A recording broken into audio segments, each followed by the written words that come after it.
സുമതിയെ അറിയാമോ? സുമതി എന്റെ അമ്മയാ. സുമതിയുടെ മോനാ ഞാൻ. എന്റെ മോനെ ഇഞ്ഞു വന്നാട്ടെ, ഇഞ്ഞു വന്നേ മോനിക്ക് വന്നാട്ടെ. എന്റെ മോനെ മോനെ സാർ പറ. ഈ സുമതി ഉണ്ടല്ലോ, ആ. കുറെ വർഷം ഈ വീട്ടിൽ വേലയ്ക്ക് നിന്നതാ.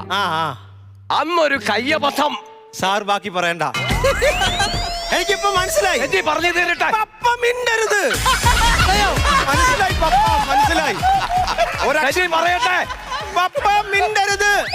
ഞാൻ എന്റെ മമ്മി ഇപ്പൊ ഒന്ന് വിളിക്കട്ടെ. ഒരുപാട് ഞാൻ വേദനിച്ചിട്ടുണ്ട്. ചായ വേലക്കാരെ മാറി നിക്ക്, ഞാൻ വിളിക്കാം. ഞാൻ പറഞ്ഞു പപ്പ മിണ്ടരുത്. ഞാൻ മമ്മി ഒന്ന് വിളിക്കട്ടെ. മമ്മിയോ? ഇന്നലെ വരെ നീ അമ്മയെന്ന് വിളിച്ചവനാ. ഞങ്ങളുടെ കുടുംബകാര്യത്തിൽ വേലക്കാരെ പപ്പ മിണ്ടരുത്. നീ രണ്ടെണ്ണത്തിനും വെച്ചുണ്ടാക്കി കൊടുക്കണല്ലോ. നിർത്തവിടെ. അപ്പ